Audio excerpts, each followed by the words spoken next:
Bonjour à toutes et à tous et aux personnes qui n'ont pas pu nous rejoindre pour le webinaire hebdomadaire. Je fais cette petite vidéo parce qu'on a oublié d'enregistrer le webinaire hebdomadaire, on en est désolé. Et du coup, également cette petite vidéo pour vous expliquer certaines choses, notamment des questions qui ont été posées lors du webinaire et puis qui ont été aussi posées à la fois dans la section questions-réponses de la plateforme et à la fois à travers WhatsApp. Comme ça, vous aurez tout dans cette vidéo. La première question qui nous a été demandée, c'est concernant l'installation des batteries. L'installation des batteries en plus des panneaux solaires afin de pouvoir pomper de l'eau lorsqu'il n'y a pas de soleil.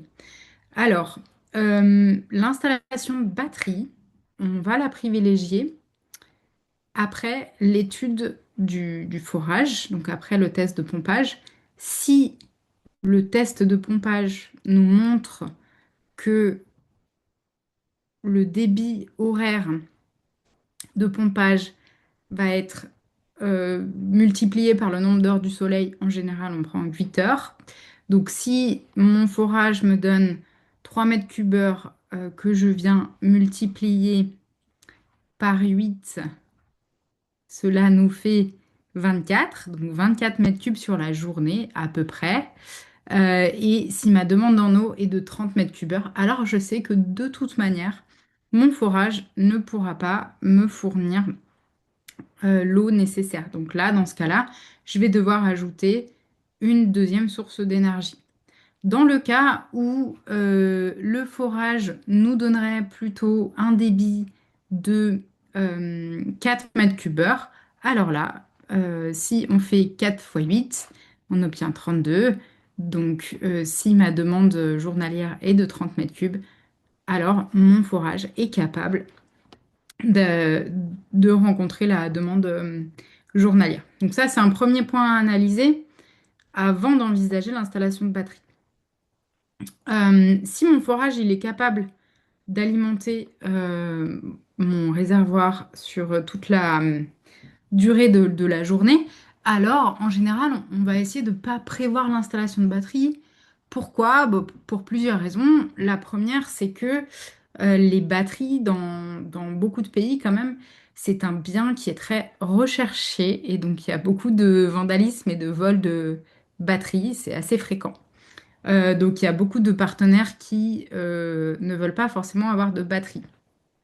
Euh, Si vous souhaitez avoir des batteries tout de même, même si votre forage a la capacité de pomper ce qu'il faut, les batteries peuvent être utilisées pour alimenter peut-être un éclairage électrique dehors ou bien pour charger des téléphones et que l'opérateur peut-être du réservoir puisse avoir un revenu supplémentaire avec la recharge d'appareils électriques.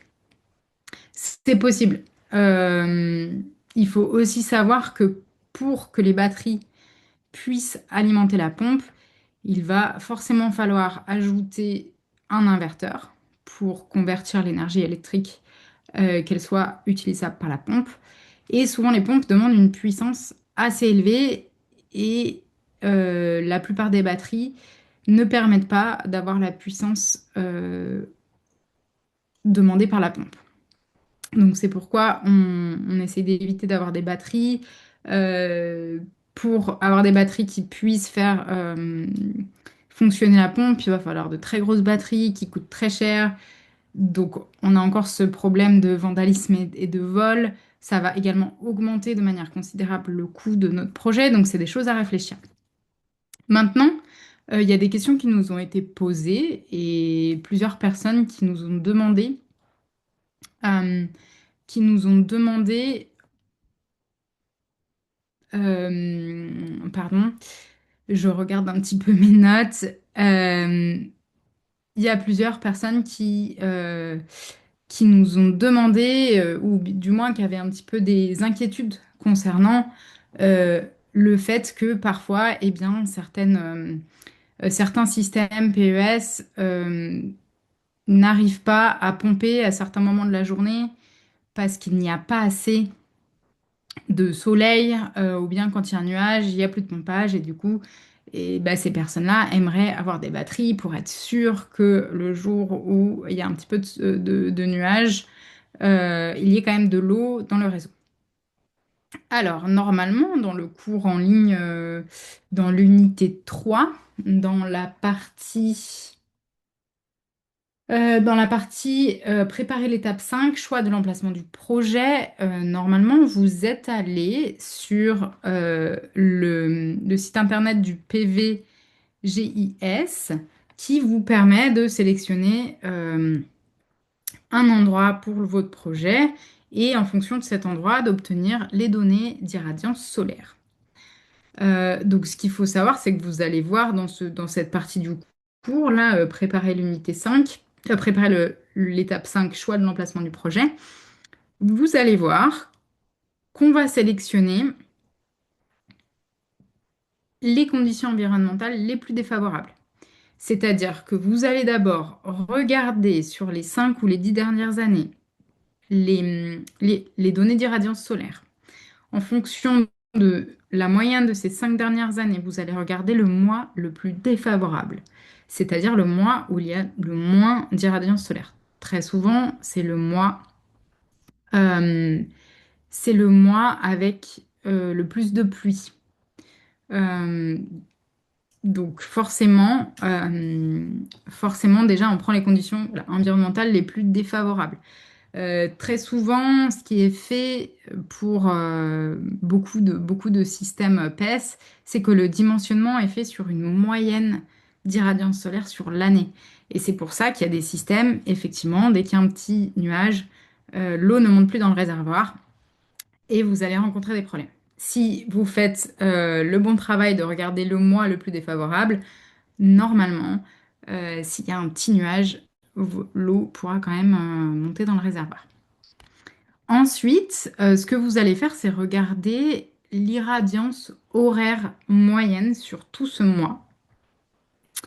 Euh, Ça veut dire que à chaque heure, vous allez avoir une irradiance qui diffère. Le matin, il y a moins de soleil qu'à midi. Il va y avoir moins de soleil le soir qu'à midi également. Donc, chaque heure, vous allez rentrer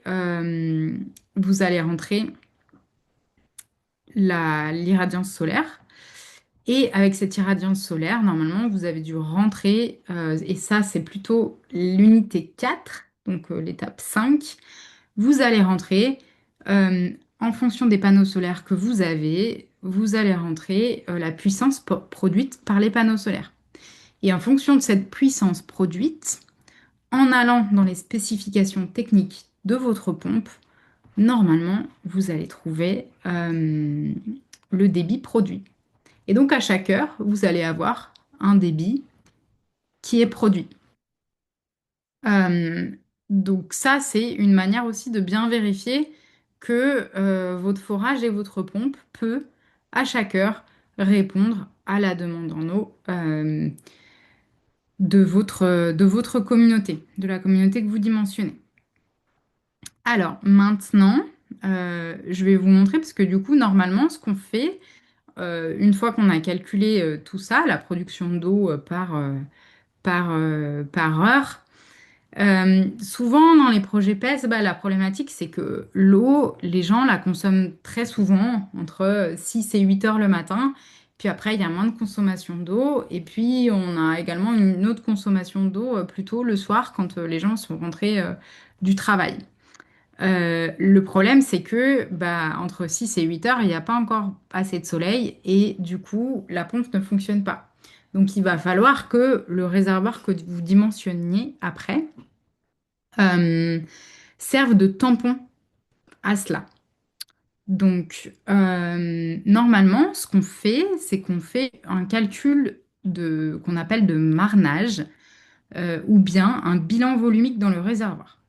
Donc, pour chaque heure de la journée, on calcule le volume qui rentre dans le réservoir, donc le volume pompé, et le volume sorti du réservoir, ou bien la demande en eau. Le bilan Souvent, on le fait sur 72 heures pour s'assurer que, parce que parfois, euh, on va venir consommer petit à petit le réservoir. Donc, on le fait sur 72 heures euh, pour être sûr qu'il n'y a pas de problème. Et ça va nous permettre de vérifier que toute l'eau qui est pompée dans la journée puisse être stockée dans le réservoir pour qu'elle soit disponible le matin lorsqu'elle est réellement consommée. Donc, je vais vous montrer un petit fichier que je vous partagerai. C'est un fichier que j'ai créé qui nous permet... Alors, je vais vous montrer à la fois le fichier de... hop, le fichier le fichier Excel du Global Water Center, le fichier de dimensionnement dont vous aviez l'habitude d'avoir. Et puis, euh, et puis le fichier de marnage. Alors, je vous présente ça. Voilà, alors, partager mon écran.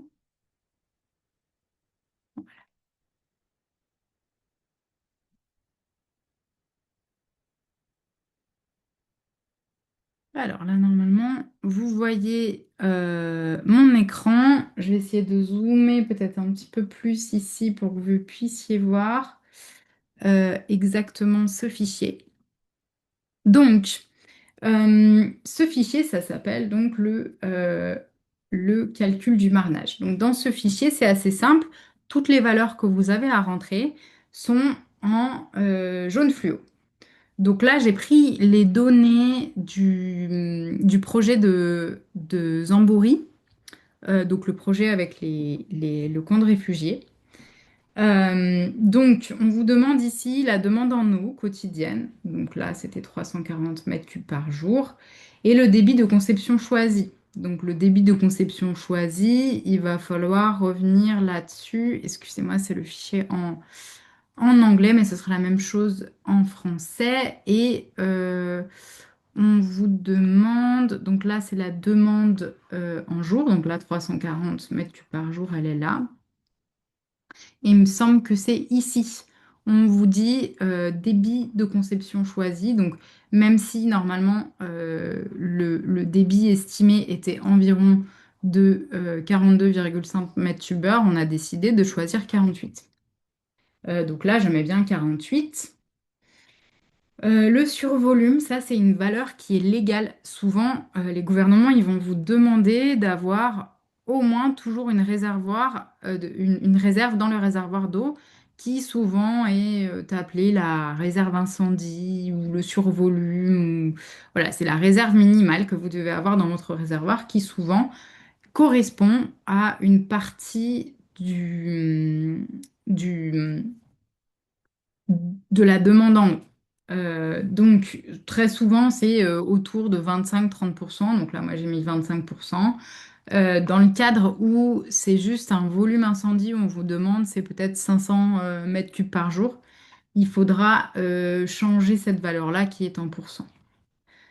Ensuite, donc ça vous calcule le survolume, là, ça vous donne un survolume de 85 mètres cubes. Maintenant, vous allez voir la partie marnage donc, qui est située ici. Donc la partie marnage, elle a plusieurs éléments. Elle a les créneaux horaires, donc entre 0 et 1 heure du matin, 1 heure, 2 heures du matin, 2 heures, 3 heures du matin, etc., etc.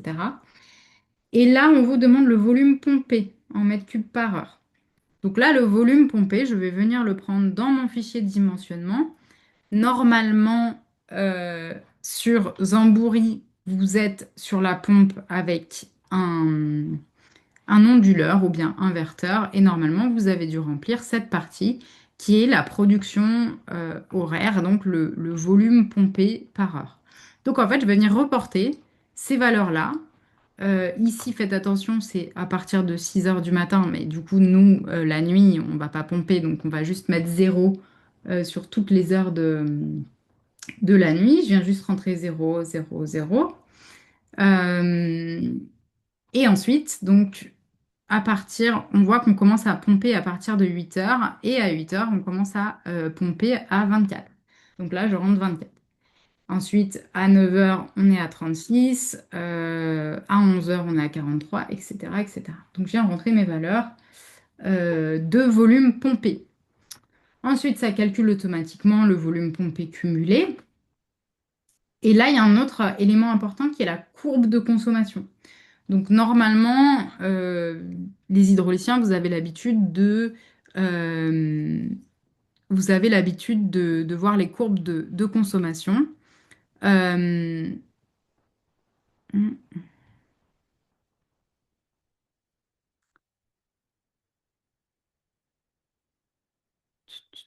ok.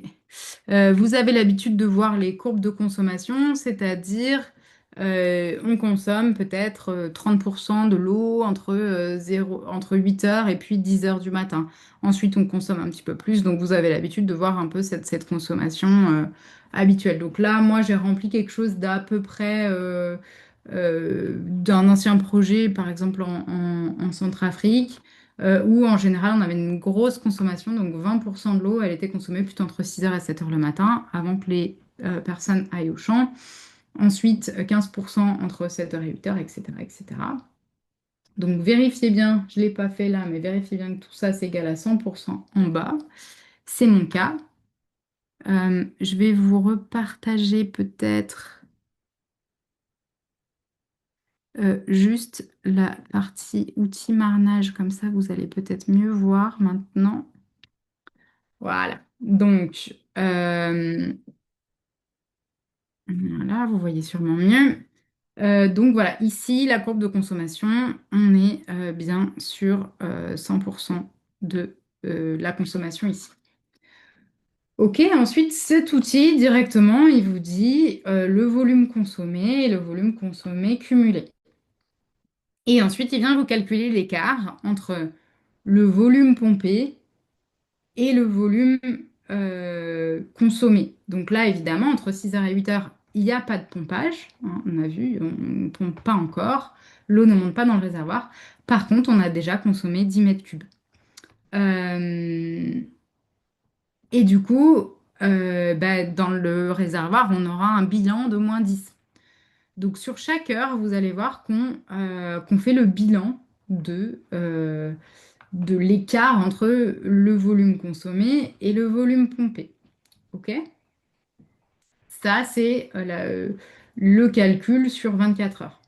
Maintenant, la partie à droite, et là, normalement, vous ne devez pas la toucher. Et là, vous ne voyez pas ce qui se passe en bas, mais je vais vous le montrer ici. Voilà, donc là, c'est la vérification sur 72 heures. Donc sur 72 heures, on vient regarder le volume pompé, le volume consommé, et ensuite la différence entre les deux. Donc là, ça vous donne des valeurs, etc., etc. OK? Euh, ensuite, donc ce calcul-là, il vient vous regarder le maximum qu'il va y avoir dans votre réservoir, le niveau maximum, pas le, je m'exprime mal. La valeur maximum ici, donc l'écart maximum entre le volume pompé et le volume consommé. Donc là, quand on est dans le maximum, c'est pas grave parce que ça veut dire qu'on est en excédent d'eau pompée. Donc là, on arrive jusqu'à 312 mètres cubes en excédent. Donc c'est plutôt positif. Ça veut dire que notre forage va pouvoir assurer la demande en eau. Et ensuite, bah, il y a le minimum, c'est-à-dire que euh, on arrive jusqu'à -17 mètres cubes entre le volume pompé et le volume consommé. Maintenant, le calcul entre le calcul pour avoir le volume minimal de votre réservoir, c'est donc le volume maximum moins le volume minimum. Donc là, on va avoir une valeur positive moins le volume final qu'il y a à la fin de la journée. Donc là, ça nous donne le volume minimum du réservoir qui devra être de 31 mètres cubes pour assurer ce marnage. Maintenant, il y a aussi une manière de le voir, c'est effectivement ce graphique qui est là, donc qui est les résultats de la courbe de marnage sur 72 heures, hein, de ce tableau qui est là à côté. Et donc, vous allez voir que avec un réservoir donc, de 31 mètres cubes, euh, eh bien, vous allez voir comment est-ce que le niveau de votre réservoir il va diminuer dans la journée. Donc là, vous voyez qu'à 0 heure, en fait, bah, le réservoir de 31 mètres cubes, il est plein. Bah, parce qu'il n'y a pas encore de consommation, hein, 0 heure. La consommation, elle commence à partir de 6 heures. Donc effectivement, à partir de 6 heures, on consomme 10 mètres cubes, donc on descend, hop, jusqu'à 21. Ensuite, de 7 à 8 heures, on consomme 7 mètres cubes, donc on réenlève 7 mètres cubes. Et ensuite, ben, comme c'est 8 heures, eh ben, on commence déjà à pomper. Donc là, on pompe du 24 mètres cubes heure, donc forcément, on remonte dans notre réservoir, etc., etc. Et vous voyez que le plus bas de ce réservoir, il se passe à 31 heures. Donc si on regarde vraiment ce qui se passe dans la courbe, dans le tableau du marnage, c'est que effectivement, à 31 heures, eh ben, il y a 0 mètre cube dans le réservoir. Et il ne reste plus rien, puisque en fait, ce qui a été pompé ne suffit pas à compenser la consommation. Et donc, c'est aussi pour ça que je mentionnais l'importance de réaliser cette étude sur 72 heures. Parce que sur 24 heures, vous n'allez pas le voir forcément. C'est vraiment sur une étude sur 3 jours euh, que vous allez voir cette diminution du volume d'eau dans le réservoir. OK? Donc, donc voilà. Voilà comment on utilise cet outil. Du coup, ici, on va vous donner des méthodes différentes pour calculer le volume du réservoir. Donc là, vous allez voir, il y a la méthode numéro un. En général, on dit plutôt, OK, ben on prend 50% du besoin quotidien plus le survolume et ça nous donne le réservoir. Si on se base vraiment sur l'étude du marnage, donc cette étude-là, vous voyez que là, on obtient un volume qui est inférieur. Donc, on prend notre volume de survolume auquel on vient ajouter le volume minimal dans le réservoir. Et là, vous obtenez un volume qui est inférieur. Mais dans certains cas, vous obtenez un volume supérieur. Donc, c'est une étude qui est plus précise que juste dimensionner un réservoir en disant, voilà, c'est 50% du volume journalier ou bien 1,5 fois le volume journalier. Ce sont des méthodes empiriques qui permettent de donner une idée, mais qui sont moins précises que vraiment une étude de marnage ou bien une étude de bilan volumique dans les réservoirs. Voilà, donc normalement, si vous avez fait bien cette étude comme il faut, vous n'aurez pas besoin de batterie. Si votre forage et votre pompe vous permettent de pomper suffisamment pour que cette courbe de marnage soit toujours dans le positif, alors vous n'aurez pas besoin de batterie et vous n'aurez pas besoin d'une source d'énergie supplémentaire. Et donc, au final, vous allez gagner de l'argent sur votre projet. Enfin, pas gagner de l'argent, mais en tout cas, en dépenser moins et votre projet sera peut-être plus viable financièrement parce que également les batteries, ça s'entretient, ça change de manière très fréquente. Euh, l'onduleur ou bien l'inverteur, il faut le changer, il faut le maintenir également. Donc, il y a beaucoup de difficultés vis-à-vis de ça. Donc voilà, je vous recommande de toujours faire cette étude, puisqu'en plus, vraiment, ça peut être très utile. Ça peut être très très utile pour vous. Et puis voilà, comme je dis là, dans ce cas-là, si on dimensionne avec 50% du besoin journalier, on va avoir tendance à surdimensionner notre réservoir, donc ça va nous coûter plus cher. Donc en fait, en faisant cette étude, déjà, bah, peut-être vous vous économisez des batteries. Vous vous économisez peut-être une taille de réservoir qui peut être inférieure. Et donc, vous êtes tout gagnant sur votre projet. Voilà. Alors, du coup, ça, c'était sur ce point-là. On avait également d'autres questions qui avaient été posées. Et du coup, qui revient au point dont je parlais avant, c'est quelqu'un qui demandait si il y a un meilleur moyen de stocker l'énergie dont nous avons besoin plutôt que de la stocker dans les batteries. Alors du coup, bah, je viens de répondre à la question. C'est le réservoir. Le réservoir, c'est le meilleur moyen de faire un tampon pour s'assurer que notre demande quotidienne en eau euh, elle soit assurée. Et du coup, ça nous permet de stocker de l'énergie, hein. Dans les barrages, on stocke de l'énergie, qui est de l'énergie électrique, qui ensuite, quand on fait turbiner cette eau, eh bien, on récupère de l'énergie. Donc vraiment, l'eau, c'est de l'énergie. On m'a également demandé, euh, poser la question, puisqu'il y a des courbes de pompe qui ont, même si classiques, hein, je vais vous montrer la différence entre les courbes de pompe classiques et les courbes de pompe. euh, Hop, je vais vous montrer ça. Je partage mon écran.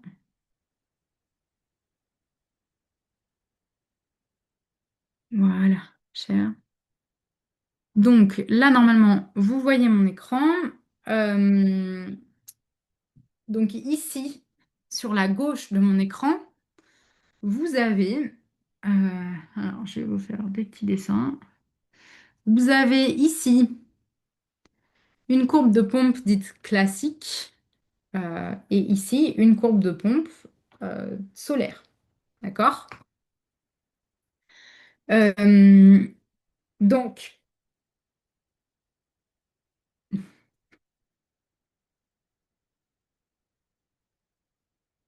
donc voilà, on a une courbe de pompe classique et une courbe de pompe solaire. Donc la différence entre les deux, c'est que la courbe de pompe classique, elle va fonctionner avec une puissance constante. Donc, on aura toujours la même puissance qui est fournie dans la pompe. Et du coup, on a une seule courbe. Donc, une courbe de débit en fonction de la HMT. Donc, ici, on a bien euh, la HMT. Et là, on a le débit. Maintenant, sur une pompe solaire, eh bien, comme on l'a mentionné avant, la puissance fournie par les panneaux solaires, elle va évoluer au cours de la journée. Puisque le matin, on a moins d'énergie fournie par le soleil, à midi, on va avoir le maximum d'énergie produite par le soleil, et puis le soir, ça va redescendre. Donc, la puissance, elle est variable. Donc maintenant, les courbes de pompe solaire, c'est le débit en fonction de la puissance. Et donc, c'est pour ça qu'on a plusieurs courbes, puisque il va falloir représenter les HMT. Donc, les HMT, elles sont représentées sur plusieurs courbes. Donc, vous, si vous souhaitez savoir, si vous souhaitez effectuer la courbe de pompage de votre propre système, il va vous falloir, euh, il va vous falloir chercher votre HMT. Par exemple, si dans mon système, j'ai une HMT de 60 mètres, je vais utiliser cette pompe. Si j'ai une HMT un peu hybride, par exemple, si j'ai une HMT qui est à 105, eh ben, en fait, il faut que j'imagine je vais changer de couleur, il faut que j'imagine une courbe qui soit située par là. Excusez-moi, j'arrive pas à faire ça très droit, mais il faut que j'imagine une courbe qui se situe par là. Maintenant, pour chaque heure de la journée, donc je vais identifier la puissance de mon panneau solaire à, par exemple, 6 heures du matin. Si à 6 heures du matin, je suis à 0,7 kWh, je prends le 0,7 kWh, à quel moment je tombe sur ma courbe des 105 de HMT et je suis environ à 1,1. OK? Si c'est la puissance de 6 heures du matin. Je mets 6 heures ici. Hop. Maintenant, je regarde la puissance produite à peut-être 9 heures. À 9 heures, disons, je suis à 0,9. Donc, je regarde, hop, 0,9. Et ensuite, j'arrive à 1,4. Voilà, etc., etc. Donc là, petit à petit, je construis pour chaque heure quel débit je vais avoir dans ma pompe. OK? Euh, et donc, il y a des courbes de pompage solaire, de pompage classique, pardon. Donc, une courbe pour répondre à la question qui avait été posée. Euh, les, les courbes de pompage classiques, donc c'est-à-dire celle-là, comme je l'ai dit, elles ont juste une seule puissance. Par contre, il existe des pompes qui ont ce qu'on appelle des variateurs de vitesse. Et donc, vous allez avoir des pompes, des courbes de pompe avec plusieurs courbes comme ça. Alors, excusez-moi des dessins, hein. Vous allez avoir plusieurs courbes comme ça, mais elles sont toujours représentées descendantes, hein, comme celle-là, comparées à des courbes de pompage solaire qui sont représentées plutôt montantes. Ces courbes-là, il faut les comprendre comme des pompes avec des variateurs de vitesse. On appelle ça variateurs de vitesse, ou bien des pompes fonctionnant à à plusieurs fréquences. Et souvent d'ailleurs, vous allez avoir la fréquence, par exemple, on va mettre 50 Hertz ici, 40 Hertz ici, etc., etc. Vous allez avoir plusieurs valeurs ici représentées. Ça, c'est des pompes qui existent, qui sont des pompes classiques, qui souvent sont plus chères, qui vous permettent de venir faire varier leur vitesse ou bien leur fréquence pour avoir des courbes différentes. Ça, c'est valide dans souvent, ces pompes, on les installe dans des systèmes qui sont plus hybrides, euh, où ben, on va avoir une demande qui est très variante, peut-être des variations saisonnières, par exemple, avec peut-être des zones où il y a beaucoup de tourisme et où du coup le tourisme augmente d'une période à l'autre. Voilà. C'est des pompes qui permettent d'avoir cette variation. Euh, alors,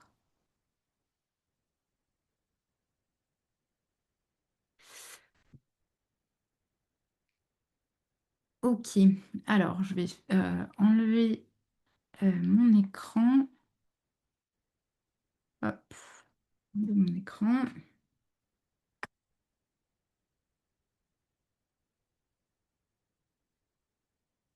Et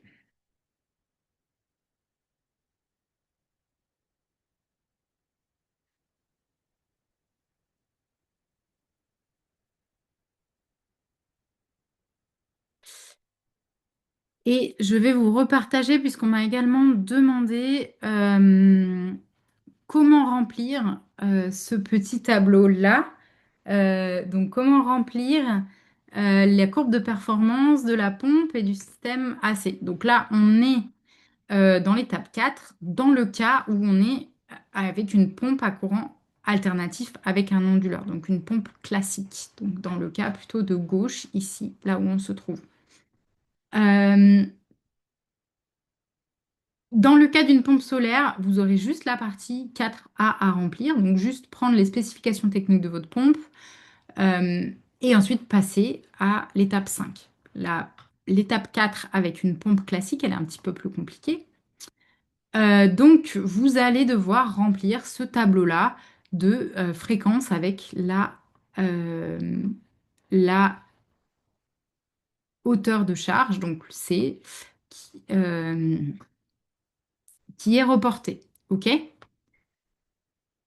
Donc ça, vous allez l'avoir en reprenant là, par exemple, sur votre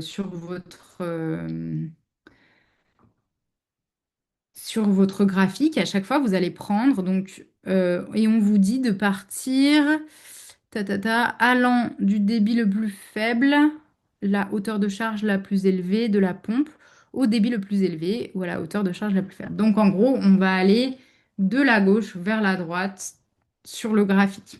Donc là, par exemple, on va prendre un débit de 10. Donc je prends un débit de 10, je monte, hop, ça me donne une hauteur de charge de 360. Donc je viens remplir ici 10, hop, 360. Donc là, j'ai mon premier point sur le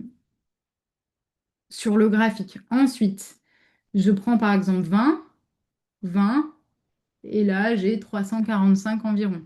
20, 345. Ok, donc là, vous voyez que j'ai des courbes qui commencent à se dessiner. Ok, donc ensuite, je viens finir de remplir ce tableau de cette manière-là. Il faut savoir que la plupart des fournisseurs de pompes, ils ont toutes les spécifications techniques sur leur site internet. Donc là, je suis allée sur le site internet de Grundfos, là, par exemple. Dans la barre des recherches, j'ai tapé la pompe que je voulais. Là, j'ai tapé la SP 4623, par exemple. Et ici, j'ai toutes les spécifications techniques. Donc, si je vais dans spécifications, ici, j'ai toutes les informations que je peux venir remplir. Donc, ici, je viens écrire, par exemple, j'écris Grundfos. Là, on était sur la SP 46-23. Ici, on me demande la puissance de moteur aux conditions de conception. Ici, je la trouve, elle est à 37 kWh ici. On me demande la fréquence du moteur. Donc la fréquence du moteur, je vais la trouver, elle est en Hertz. La fréquence. Hop. Alors, il faut chercher un petit peu, hein, C'est peut-être dans la description.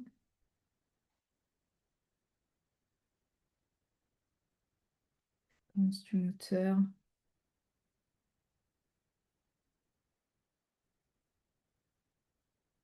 Je vois pas où elle est. Courbe, peut-être dans les courbes.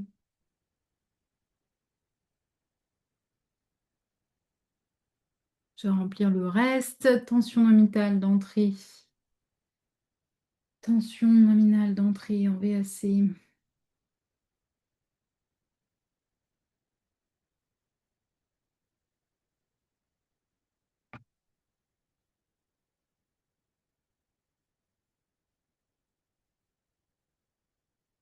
Parfois, il faut télécharger la documentation, hein, pour avoir toutes les infos.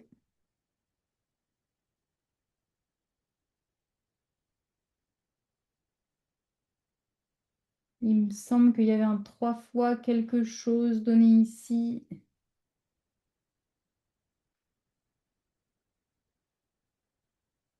Documentation.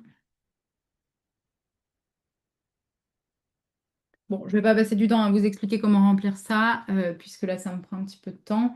Donc voilà, il faut juste venir chercher les informations ici ou en téléchargeant directement la documentation ici.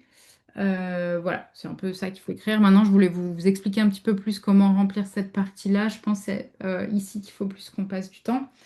Donc souvent, enfin en tout cas là, j'utilise le site internet de Grundfos, mais si vous allez sur Lorentz, il y aura exactement pareil. Vous cliquez sur courbe et ensuite sur courbe, vous voyez que je peux venir chercher un point de fonctionnement. Alors là, du coup, ça va de 2 jusqu'à 60. Donc là, par exemple, je peux venir écrire 10. Hop, et automatiquement, on me donne la valeur que c'est. Donc là, 10, je viens écrire 293,4. Alors, pardon, il faut faire attention. Où est la virgule exactement? Ensuite, je veux la valeur pour 20. Donc, je suis à 293,4 aussi. Non, en fait, c'était ça. Pardon. Du coup, je refais 10. On me dit 10.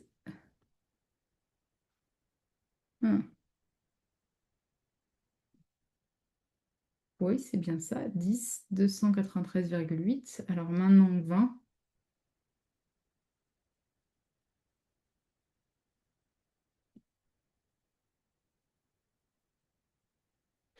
20, je suis à 279.